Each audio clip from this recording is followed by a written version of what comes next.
Bien, como le contábamos en el primer bloque de Agenda Económica, los multifondos vieron caídas fuertes durante el mes de septiembre. Ha sido la tónica, en realidad, durante este año 2022, con caídas superiores incluso al 17% en el fondo más riesgoso en lo que va de este año. Conversamos de este tema junto al gerente general de CIEDES, Rodrigo Gutiérrez, en contacto hasta ahora. ¿Cómo está, Rodrigo? Buenos días. Hola, Sebastián, buenos días, ¿cómo estás? Muy bien, gracias por conversar con nosotros. Rodrigo, partamos por lo más básico para nuestros televidentes. ¿Qué es lo que ha impactado con más fuerza y qué explica además esta caída en septiembre y en lo que va de este año en los multifondos? Bueno, estos malos resultados son el reflejo de lo que está ocurriendo en los mercados financieros y en la economía global. Los resultados de los fondos más riesgosos dependen de factores distintos de los fondos conservadores. Es importante que la gente sepa que los fondos más riesgosos, como el fondo A o el fondo B, están invertidos principalmente en instrumentos de renta variable en el extranjero. Y en tal sentido están, por lo tanto, impactados por lo que ocurre en las bolsas internacionales, por lo que está ocurriendo en la economía en el mundo.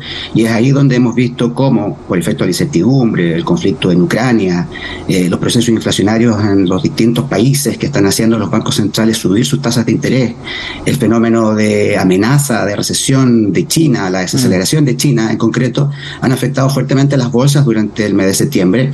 Hemos tenido malos resultados en los índices bursátiles en Estados Unidos, en Europa, en China, en Asia, en los mercados emergentes. También en Chile, importa recordar que el IPSA, las acciones en Chile cayeron un 6% durante este mes y los resultados habrían sido peores si no es porque el dólar, más allá de la volatilidad que hemos visto en las últimas semanas, sube en Chile durante septiembre prácticamente un 9,5%. Y eso en el neto genera una rentabilidad negativa para los fondos más riesgosos.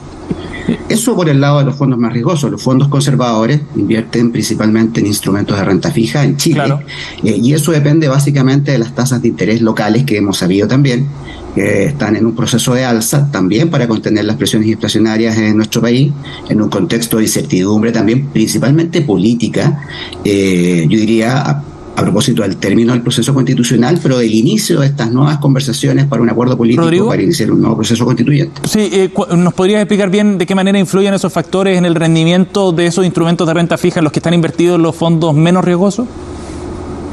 Sí, bueno, básicamente el fondo E, por ejemplo, está invertido principalmente en Chile, en torno a un 90% en instrumentos de renta fija.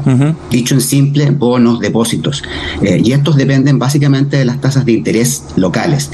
Las tasas de interés en Chile han venido subiendo por múltiples factores. Nosotros anticipamos esto en el contexto de, por ejemplo, el debate sobre los retiros de fondos previsionales, la gran cantidad de liquidez en el mercado inyectó una mayor cantidad de gasto por parte de las personas, una presión a los precios, sumado a la inflación internacional, y esto ha conllevado en cierto modo a tener que contener este fenómeno inflacionario que están sintiendo las familias todos los días hoy en su casa. Para contener aquello, entonces, es que estos mercados ajustan, a partir de ajustes en la tasa de interés del Banco Central, alzas en las tasas. Luego los instrumentos de renta fija pierden valor al subir estas tasas, y por lo tanto eso es lo que se refleja en una baja en la rentabilidad de estos fondos. De todas maneras, llama la atención que en septiembre en particular fue peor el rendimiento de los fondos más conservadores, ¿no? El fondo E, que perdió 3,23% en contraste con el A, que perdió un 2%. Sí, bueno, como te decía, son múltiples factores. En el caso de los fondos más riesgosos, claro, se vieron fuertemente afectados por los resultados en las bolsas, en la renta variable tanto internacional como local, pero fueron compensadas fuertemente por el alza del dólar. En el caso de los fondos conservadores, lo que hemos visto es un efecto neto de una caída en los rendimientos de los instrumentos de renta fija en Chile.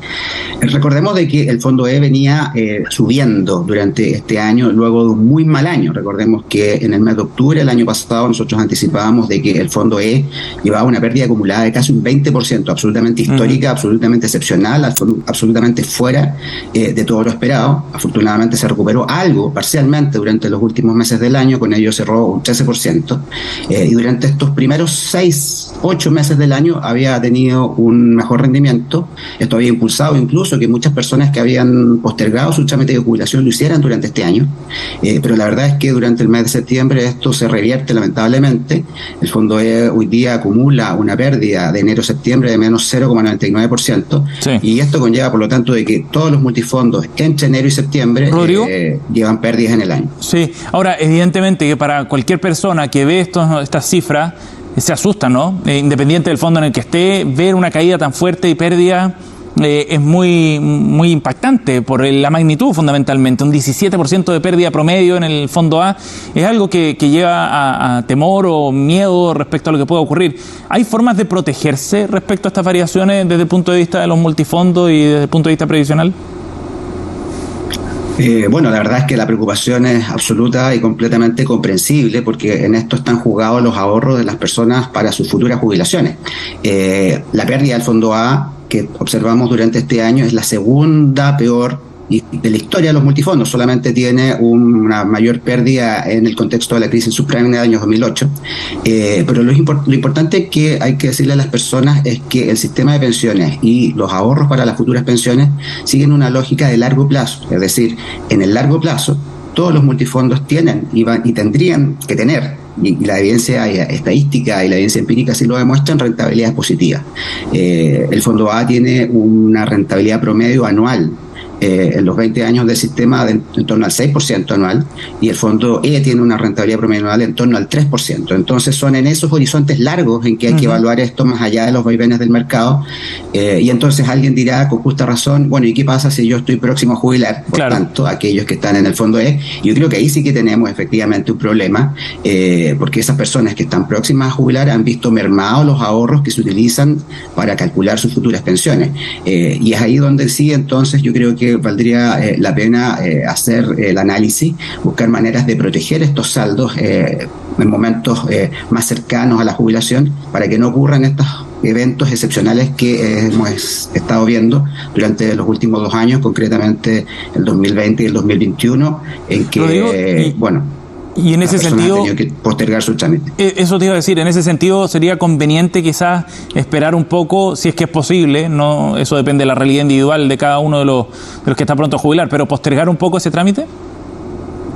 Así lo hemos dicho, estamos de acuerdo con eso. Yo creo que sería prudente esperar, en la medida de lo posible, como tú señalas, la decisión de el retiro laboral, la jubilación, es una decisión muy personal, familiar, muy íntima de cada persona, depende de sus realidades muy particulares, pero el mensaje que podríamos dar es que si es posible postergar este trámite a que el tiempo permita que estos saldos se recuperen, entonces las personas lo hagan. Esta es una recomendación que nosotros dimos el 2020 en el contexto de la pandemia. Muchas personas postergaron su trámite de jubilación producto de que evidentemente la pandemia, estábamos viendo un momento de la economía muy golpeada a nivel global. Había pérdidas de empleo en Chile en torno a 2 millones de personas. Muchas personas postergaron el trámite, además en el contexto de restricciones sanitarias. El 2021, en el contexto de las pérdidas que estábamos comentando hace un momento respecto al fondo E. Y este año, la verdad es que muchas personas habían decidido entonces jubilar, muchas de las cuales habían postergado este trámite en años anteriores, pero la verdad es que estamos viendo que con este retroceso del fondo E, que lleva un acumulado del 0,99, como te comentaba, aparentemente sería prudente esperar un tiempo en la medida de lo posible y en la medida de las condiciones individuales de cada uno. Y eso ya es un análisis más específico, caso a caso. Bien, Rodrigo, gracias por conversar con nosotros esta mañana, muy amable. No, gracias a ti. 8:30, cerramos Agenda Económica pronto.